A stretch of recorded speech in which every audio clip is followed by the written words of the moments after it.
to the Humans vs. Retirement podcast with financial planner and retirement specialist Dan Haylett. In this podcast, Dan explores ways to help you overcome the behavioural, emotional and financial challenges of life after work. Join Dan for the journey where he will explore how our wonderful human brain will naturally fight against what it takes to live a happy, healthy and wealthy retirement.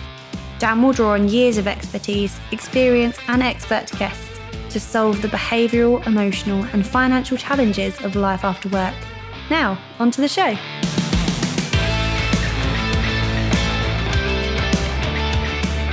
Hello and welcome to the Humans vs. Retirement podcast.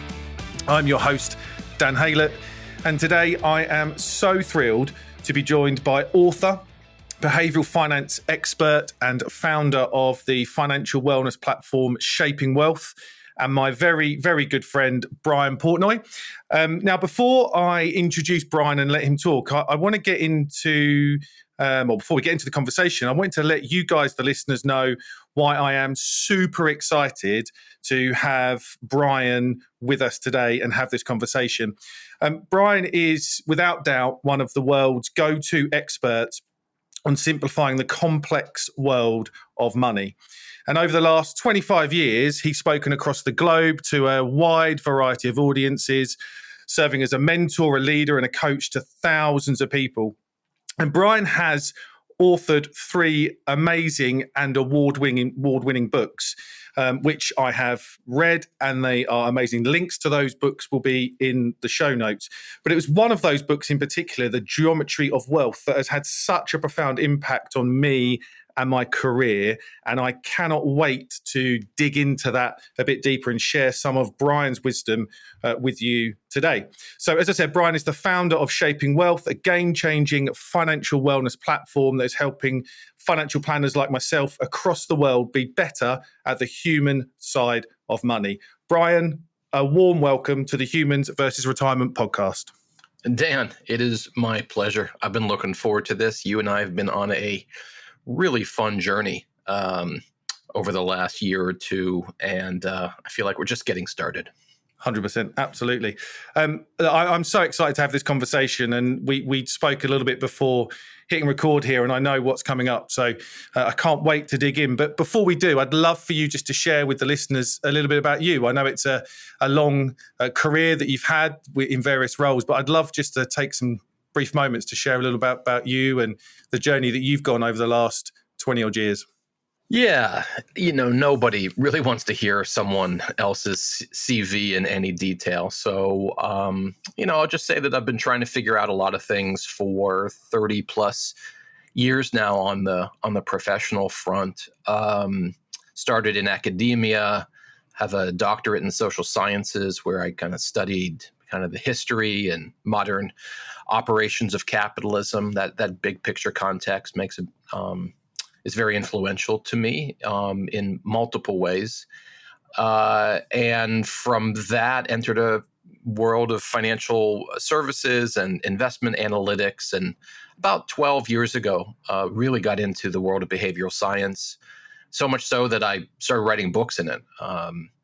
So I've published some books on, sort of the investment side of behavioral decision making. And then the book that you referenced, The Geometry of Wealth, more about where money fits into a meaningful life. A third book that's an edited volume with Josh Brown on the stories that we tell ourselves and others about money and how we invest it, but also why we invest it. And on the personal front, been married to Tracy for 22 years, 3 kids, 2 at university, and a little dog named Freddie. And a big Steelers fan as well, for all those NFL fans out there. Bleed black and gold, born and raised in Pittsburgh, moved away when I left for university. But that stuck with me. And now my children are stuck as Steelers fans. But among the professional sports teams to root for in America, being able to be a Steelers fan is actually a bit of a privilege. Excellent. So look, I really want to kick off with the conversation today, and I want to ask you, really, in your opinion, and it's very hard to maybe cover off just one thing, but in your opinion, what do you think as human beings is one of our greatest challenges when it comes to this wonderful modern made up thing called retirement?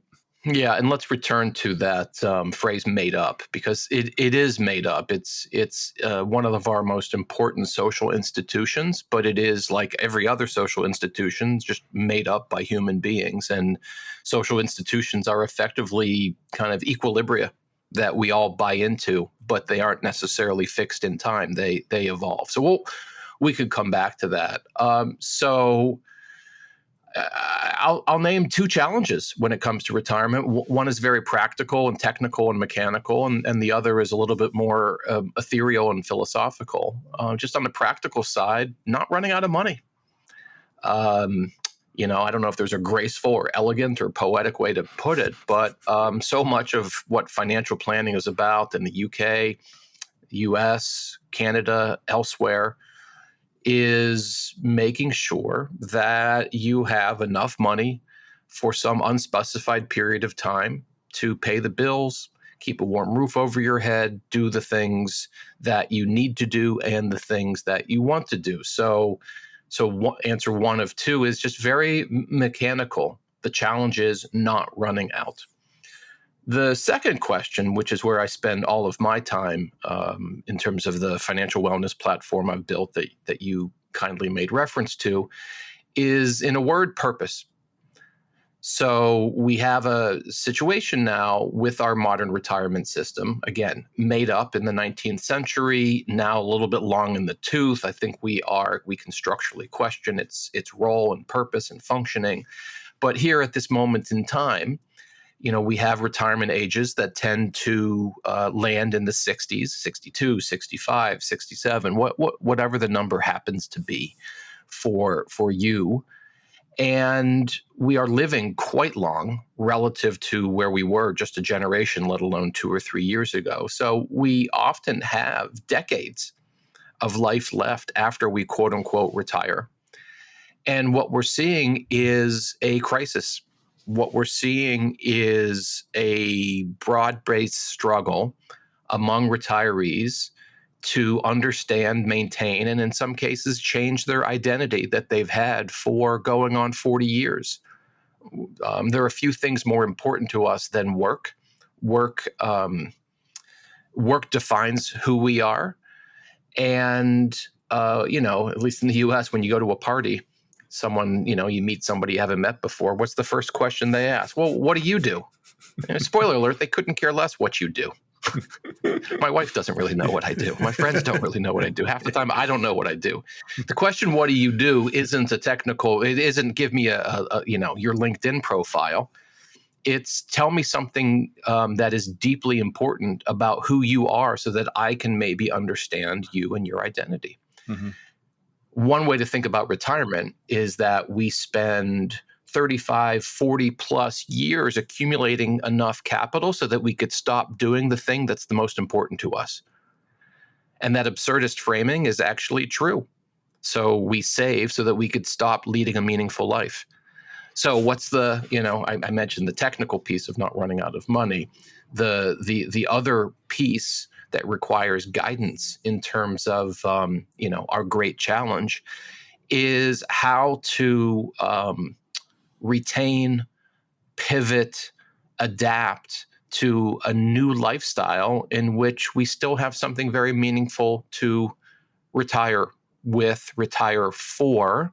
We can talk about the distinction of retiring to something versus retiring from something. It's a huge distinction. Absolutely. Yeah. And I'll just wrap up by saying that so much of retirement planning should focus on how do we retain a sense of meaning and purpose in the years and decades that we likely have left after we formally quit the thing that might be the most important thing to us.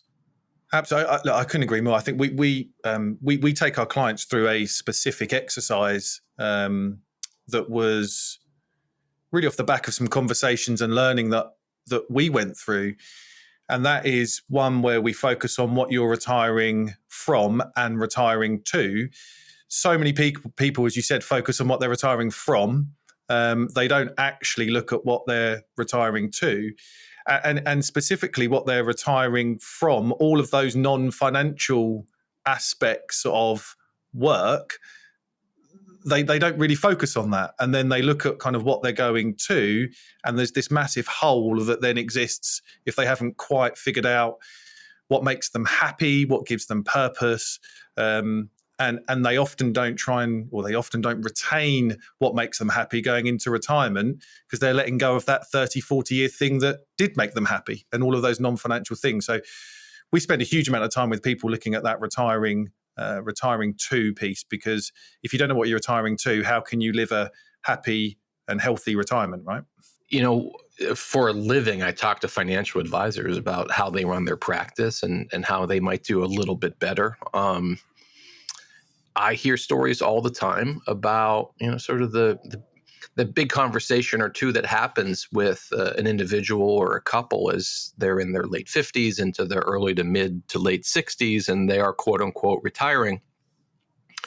And often there will be enough cash to pay the bill. So, problem one of two solved. You have enough to pay the bills. But then the retiree, and it's often the man, just in a traditional framework, it is the man. So deliberately gendered comment here. But someone in one of the two people in the couple, and often the man, will ask, well, what's next? So you've just spent 40 years saving for this moment, and the advisor might be ready to, uncork some champagne and, have a little bit of a party. And, there's a psychological principle known as hedonic adaptation, which is a lot of syllables, a fancy way of saying that we kind of grow accustomed to almost everything in life. And when we achieve our goals, we tend to think, okay, time to move on to the next thing. There's good evolutionary reasons for why that's true. That's probably beyond the scope of this conversation. The fact is, when you're sitting in that quote unquote celebration meeting to say, hey, you did it, you crossed the finish line, you have enough dough to do the things that you want to do, there's a bittersweet element to that conversation sometimes that surprises everybody around the table. Like, why would it be bittersweet? And the answer is that we are wired to want whatever's next. From popular show here in the States, Mad Men, the lead is he the protagonist or the antagonist? I don't know. He's complicated. But Don Draper said that happiness is that feeling right before you want more happiness. And so if you've worked 40 years to get to that meeting with your advisor at age 63 who tells you, hey, you have enough to go on those vacations or to buy that, vacation home, or to support the kids or grandkids or whatever it is, there is in many cases still the sentiment of, well, fine, but what's next? And a lot of people aren't prepared to answer that question.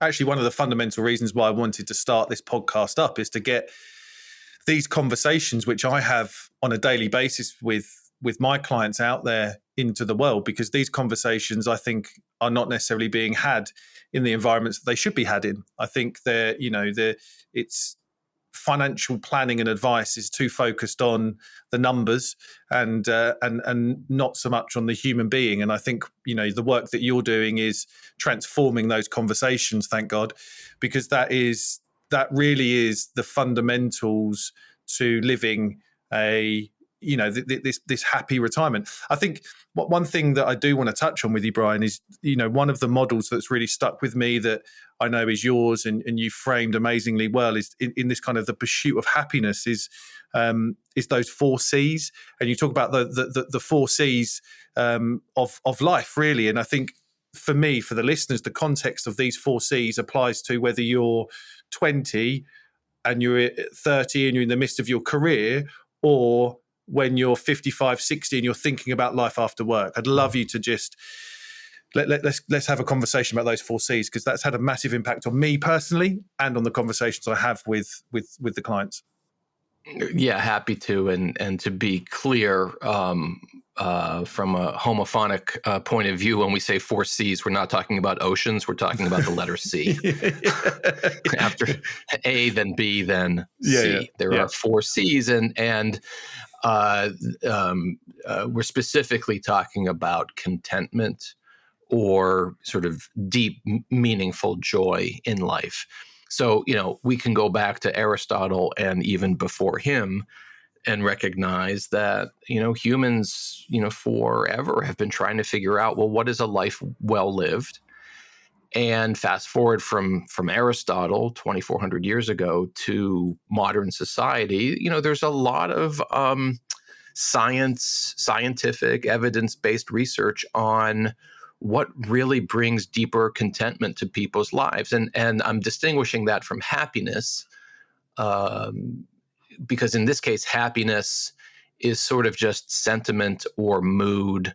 You wake up, you're cheerful, you're grumpy. We'll call that happiness. I'm talking about contentment. That what I sometimes call the step back. When you step back and say, "Am I living the life that I want to live? Is this going how I had hoped it would go?" That's the neighborhood that we are exploring right now. And my view is that there are 4 underlying sources of contentment, the 4 C's, and those are connection, control, competence, and context. There's lots of other models out there for this. And Dan, I like to say that all models are wrong, but some are useful. Yeah. That's from George Box, a different Amazing. social scientist going back half a century. So the model that I work with and that we work with at my company points to the fact that connection, control, competence, and context are the whole shooting match, as they say. And just by way of quick summary, one is, so connection is our deep need for belonging. That need for belonging isn't a nice to have. It's not, I just want to get along with people or I have friends. It's that we're actually born tribal in nature, small t tribal, not capital T, modern political tribal. That happens after the fact. But, we are born into communities, and in some sense, we are part of a community before we become an individual. That the tribal identities that we have, the connections that we have to others, which are wildly complicated. There are 2 entire fields of science, sociology and anthropology, that are devoted to figuring out what it means to belong to a group. Still haven't figured it out. Yeah, because we have not just one connection or one tribe. We have multiple tribes, and some of them are sort of, deeply important, like our family, and others are our sports affiliations, so it's my Pittsburgh Steelers. But we tend to have multiple overlapping and sometimes conflicting loyalties to different communities. But still, bottom line, probably the most important source of contentment is that connection or belonging. The second of 4 is control, or we might say autonomy, the sense that you want to do what you want to do in life, freedom, opportunity, liberty, all good things. You don't want people telling you what to do. You want to be control your own destiny. You also want to have the freedom and wherewithal to tell your own story, to describe who you are, however you like. So I think it's very intuitive that will be very intuitive to your listeners that sense of autonomy is deeply important to us. If we don't have that autonomy, we feel constrained. We don't feel whole. Yeah. The third of 3, which connects back to this foundational conversation about retirement, is competence, which some people might call mastery. And it's the idea that doing work that's meaningful to you defines a good life. And there's no getting around that what we do for a living does define who we are. And if we don't have that thing, and it could be a job, a vocation, a hobby, there's different ways to describe it, we feel lesser. The fourth of 4, which I call context, I think it's the vaguest of the 4, but it is not one of the other 3, so we have to talk about it. And by context, I mean that you live within the context of something bigger and more important than yourself. We know through multiple empirical studies that sense of being connected to something bigger than you gives you that deep sense that life is worth living. And I think historically, there are 2 major sources of what I call context, but we could call just purpose. And those are faith and place. So by faith, you could say religion, but you could also say spirituality, the sense that you're part of this. There's something bigger in the cosmos that defines who you are. Mm-hmm. And then the second thing, other than faith, is place, patriotism, hometown pride, that connection. Yes, there's some overlap with the first C, connection, but it's not so much the people, but the idea of what you are connected to, your hometown, your country. It could be love of planet and a commitment to the environment. There's many different sources of that context, but it boils down to your purpose in life is defined by something bigger than you. So those are the 4 C's. And again, all models are wrong. Some are useful. I have found that useful personally with my wife and kids and friends and family and neighbors and community. And the financial advice and wealth management community seems to have found that framework helpful too, because it at least plants a flag to say what is meaningful to me. And to narrow it back down to the retirement conversation, okay, I'm 65. I'm going to stop work after 40 plus years, and I'm going to move on to what's next. Well, what's next? I would say your choices are one or some or all of those 4 C's. Mm-hmm. Do you think, so obviously, the 4 C's act like a bit of a barometer in that some are more in play than others at certain points in our life, etc. Do you think that if we plan this life after work amazingly well and we approach this retirement, is that the time in our lives where we've got the most opportunity to have all 4 C's working as best as they could be? Do you feel that? No, I don't. I've actually never been asked that question. So my instinctive answer is no. Not because there's something special that happens the day that you decide to, no longer be an employee of a company, or you have your own business that you then sell and then have a lot of free time on your hands. Mm-hmm. It's just that when I think about the philosophy, the theology, the literature, but also the science behind the 4 C's, they kind of come and go mm-hmm. in a somewhat unpredictable way. They're sort of, it's the landscape on which you are operating.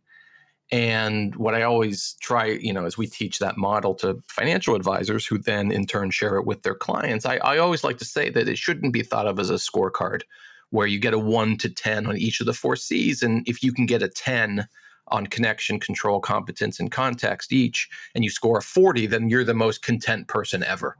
You make Aristotle look like a schmuck, right?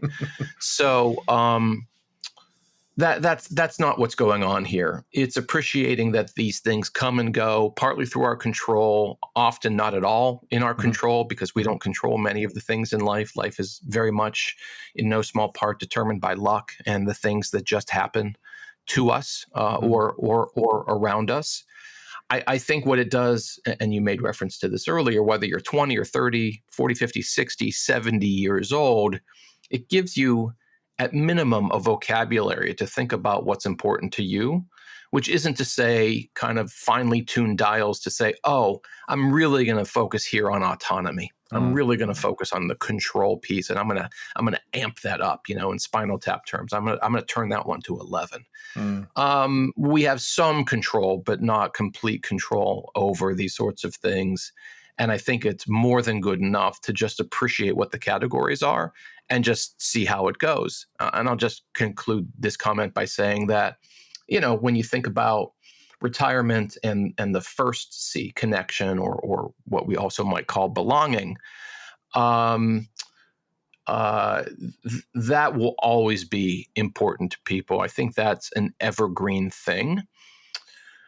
And we can put a work into planning for not losing connection to others. One thing that happens as we age is that we lose social connections. People move apart. People pass away.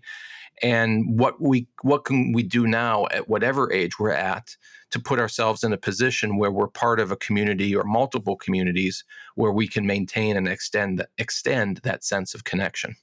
That conversation is one I have a lot with people. It's that going back to what we talked about a couple of minutes ago, retiring to, ensuring that you have connection and a sense of belonging at every stage of life, but particularly when you are taking that sense of belonging away from you that you've had for 30 years. And maybe you haven't tried as hard to build those social circles outside of work because you've had a pretty decent social circle inside of work. So I think it's a really important conversation to have. Yeah, I mean, I'll throw in there because I know you're an enormous sports fan. I'm a big sports fan as well. And this isn't retirement in your 60s, this is retirement in your 20s and 30s. But when you listen to the stories that professional athletes tell about retirement from, whatever sports league they're in, a lot of the time, I would actually say most of the time, what they say they miss the most is the camaraderie, the collegiality, the team. Yes, they loved playing the game. Yes, they loved winning and striving for championships, and that's great. But I would say the real energy in conversations with retiring with former athletes is about how much they miss hanging around with the guys or the gals. That's a really interesting comparison because you do see a lot of sportsmen that either have to retire early because of injury or do end up hanging up their gloves or boots or whatever they hang up. They often struggle, don't they? You do hear a lot of stories, the struggle mentally that they have to adapt to a new way of life because it's been so intense and around their teammates for a period of time. Yeah. And, for as many stories as we know about Messi or Ronaldo or LeBron James or Serena Williams, who, could live 10 more lifetimes and not run out of money, most athletes aren't that way. They will run out of money, and so they do need to find a new vocation. So they've got, at least a double whammy. One is they lose their team, and that community defined them to some extent. But then second, they've got to, sort of redefine, well, what am I going to do for a living? What is my vocation? What is my job going to be? And, if you retire with a few $1,000,000 at age 31, that's okay. That's kind of nice in some ways, but, you're 31 years old. There's only so many weeks that you can sit at home on your couch. Playing video games or traveling and seeing friends. It doesn't work out well if you think of yourself as just enjoying a life of leisure, because absent work that matters, especially at that younger age, you tend to be pretty miserable. So talking of miserable, if we flip that on its head and talk about happiness, and I know we've talked about contentment from a view of and you've got a wonderful phrase that hopefully we'll touch on in the next few minutes, but, funded contentment, which I think is a wonderful way of looking at life. And then you have touched on that a little bit already. But if we look at happiness, do you, and I know you've done some work on this, but do you believe that money buys happiness or can or can't? I believe that it can in certain circumstances, under certain conditions. If the money is used to quote unquote purchase, and I put it in inverted commas because the word purchase here is pretty complicated. But if we use money to somehow buy back time, if we use money to connect to others, if we use money to generate or not generate, but engage in experiences that are fun and meaningful and often involve other people. Yeah, money certainly can buy happiness. And in other ways, absolutely not. First of all, we're all kind of wired with a certain set point in terms of us being particularly cheerful or gloomy or something in between, and there's no amount of money that's going to change that. Also, money does not buy happiness, especially as it relates to things tied toward what some scientists would call extrinsic motivation. the fancy bits and bobs, the fame, the beauty, that tends to fade quicker than we anticipate. So does money buy happiness? I have a chapter in Geometry of Wealth called Yes, No, Maybe, because it's just complicated. There's a far less complicated relationship between money and sadness, which is that money is a more reliable tool to diminish or eliminate misery than it is to purchase happiness.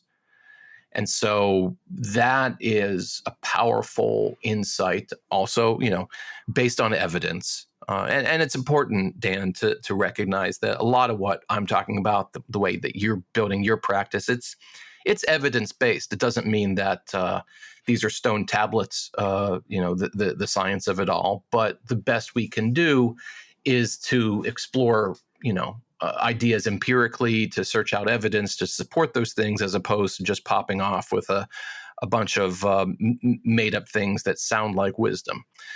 And so, on the evidence-based front, it hasn't been studied as much, but this idea that money diminishes misery better than it purchases happiness, I think is well-founded. And, I won't go too deep, but, we have something called the evolutionary two-step: survive and thrive. It's who we are.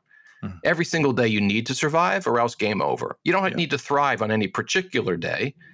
It's nice when you do, but the more important part is the first part, where you have to survive. So to the extent that money allows us to stay alive, to get by, to either eliminate stuff in life that we really don't like, or to build a life so that the bad stuff doesn't happen, that is probably the primary use for money in this money and happiness mix. Beyond that, you can be more sophisticated and talk about the time and the experiences and the people and the various things that money can purchase that do drive not just sort of a dopamine rush, but actual deeper contentment. Yeah. I think we definitely get the feedback from the people that we work with that kind of reflective happiness is the thing that gives them the most joy.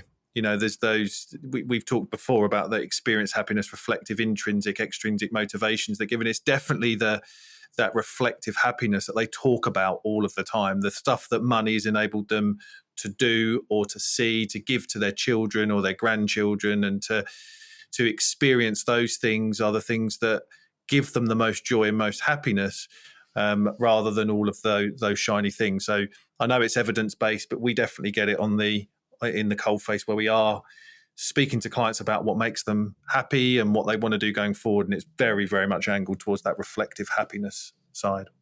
Yeah, but one thing I'd want to do, Dan, is encourage all of your clients and listeners and others to show themselves grace, in the sense that this is really hard. Oh, yeah. And we're wired for it to be very hard. Okay. So we just can't say, well, I understand these 4 sources of deep, reflective happiness, and I'm just going to focus on those. And then next thing you know, you're miserable or upset about something. And I guess we could say, well, I sort of knew the answer. Like, here's the cheat sheet. It's not that complicated. And like, what the heck? No, the deal is that from an evolutionary point of view, we are wired to push forward. Otherwise, we as a species wouldn't be. We wouldn't have taken on the dominance that we do on the planet currently. So, sort of, there's a great book called The Molecule of More, which is about dopamine, and it's not the only neurotransmitter that matters here. And I think you have or will talk to my partner, Neil Bage, who knows like 1,000x what I know about the brain. But I'll just, suffice it to say that molecule of more is wired into how we operate in society. And that quest for more serves the dual purpose of achievement and misery. So it pushes us to do better, but it also pushes us to want that next thing. Happiness is the feeling right before you want more happiness. And so I don't want people to walk away taking notes and saying, oh, well, these are the 4 deep sources of contentment. I'm just going to focus on those. And then they find themselves distracted or unhappy. Like, it's okay, people. Yeah. Like, it's not that it's just hard. It's in the sense that we enter into a classroom and take an exam. It's much deeper than that. It's how we've been wired from a neurotransmitter point of view to navigate the world in which we live. Yeah, it's fascinating because I think everyone kind of says, like, I need a plan, right? I need a plan, and the plan and that map. That once I've got a plan, I'm fine. But I think it was Mike Tyson that said everyone's got a plan until they get punched in the face. So it's kind of, you focus on the thing, but life happens, and it's okay to be to feel off one day or off one week. It's okay to not quite get it or understand it fully or ever get it and understand it. We're doing the best that we can, and we make perfectly rational decisions in our own way that some people might say are irrational, but I know we all hate that word. But it's kind of give yourself permission and give yourself grace, as you said. I think it's an amazing point. Yeah, and let's just make a distinction: noun versus verb, plan versus plan. It's one thing to say I want to plan. It's very different to say that I want to engage in planning. Yes. Yeah. Okay. Wildly different. Yep. Like life-changing difference when you go from noun to verb. To say, hey, I want to put together a plan here at age 37 or 44 so that I can retire at age 63 and have the vacation or the holiday cottage and to support the family and to do the things. It is an existential step to say, I want to engage in planning. I want to be a planner. So you take on the identity of a planner as opposed to someone who has built or purchased a plan. I don't know if it's night or day. It's not far, but yeah.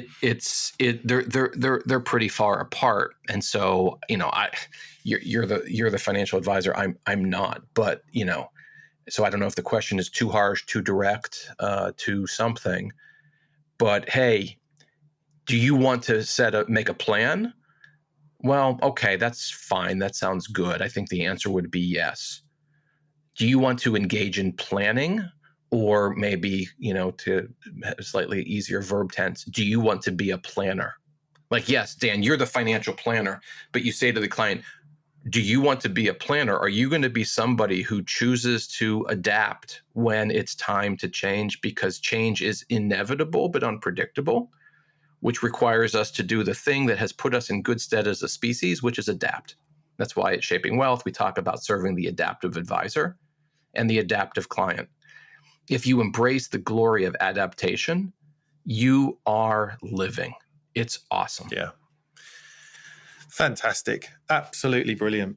As we wrap up, I'd love to just ask you some questions, really. Just I'm asking these of everyone on the podcast. I love chocolate, and I've tried to come up with a really fancy name for asking 3 questions. So I've come up with the Toblerone of truth. Oh, big fan of that.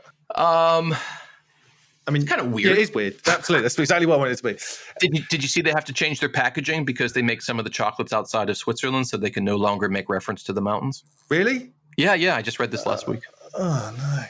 Yeah. So I think the box is going to look, packaging is going to look different going forward. Less Toblerone. Damn it.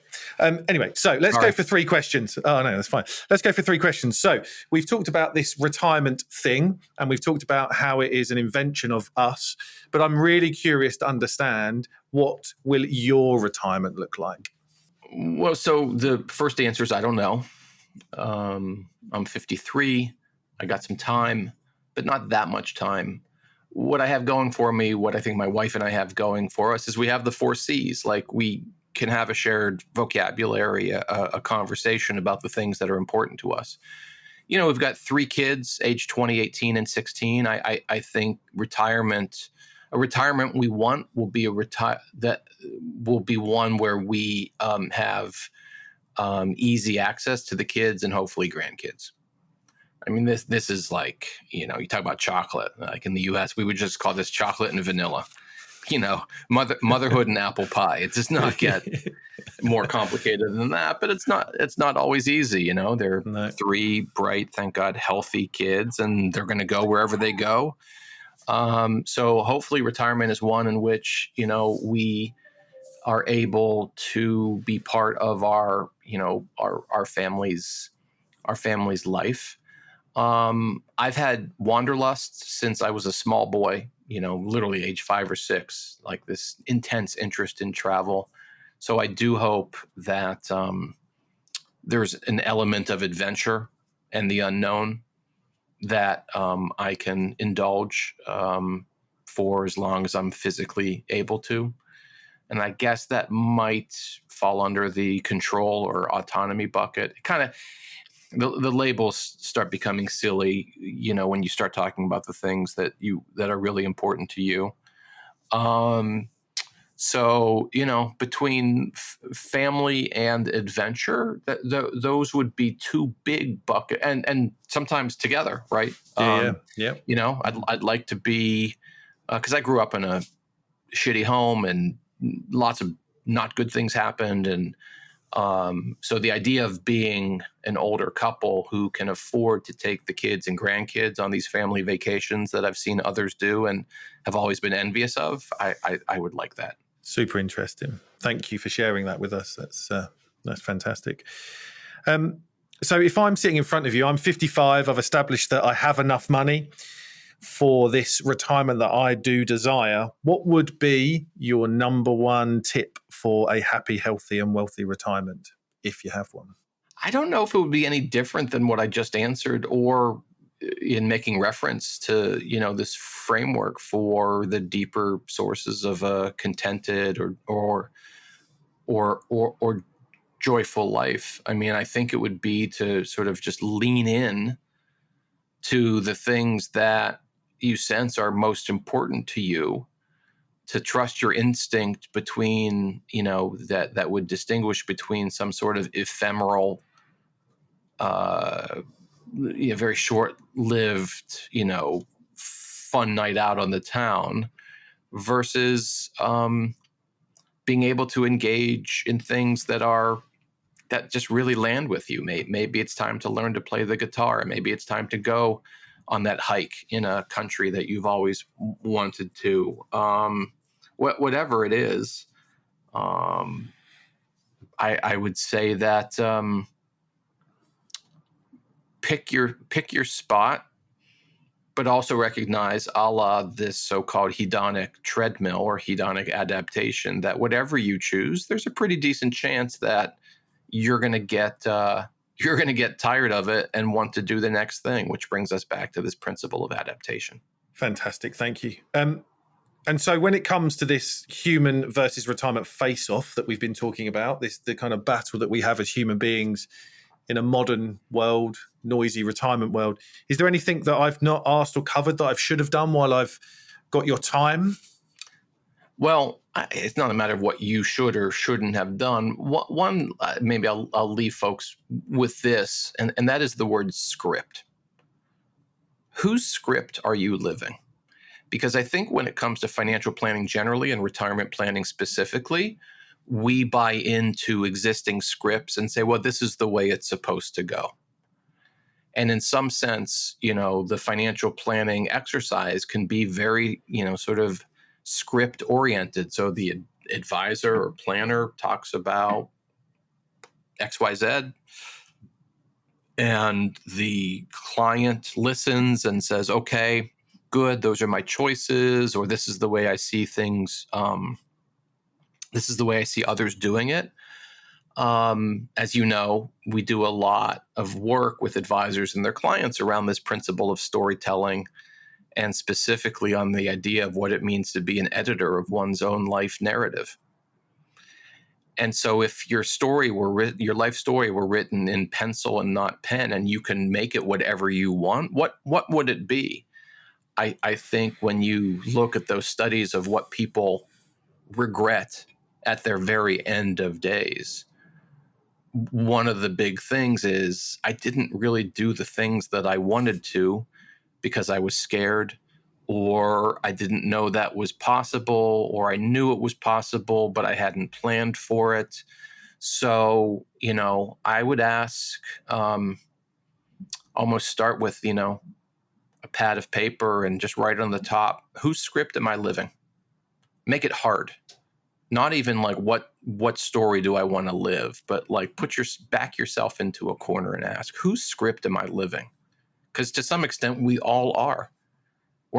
Nobody's that clever. Nobody starts with a blank page, retains, and ends up with a blank page. We accumulate tons of notes from everybody else.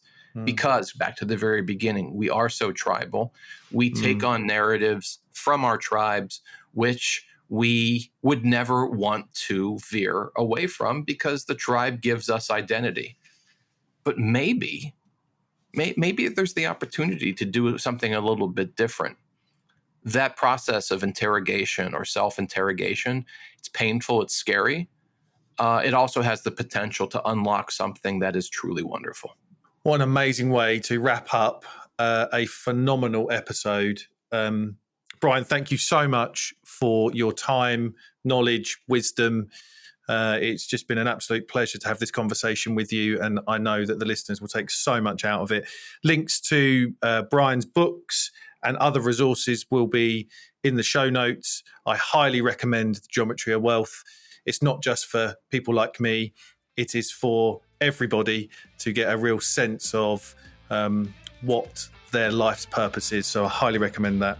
So thank you all for listening to the Humans versus Retirement podcast. It has been an absolute pleasure to have you with us today. Until next time, take care. Thank you for listening to the Humans versus Retirement podcast. Subscribe to be notified when new episodes become available. We would love to have you along for the journey. If you like what you heard, then we would appreciate you taking a few minutes to leave us a review. And lastly, if you want to explore your retirement plans further, download our free 7-step retirement GPS toolkit linked in the show notes. The information covered and posted represents the views and opinions of the guests and does not necessarily represent the views or opinions of TFP or Dan Haylett. This content is not intended to be a substitute for professional advice, so please always seek the advice of professionals with any questions you may have regarding your retirement.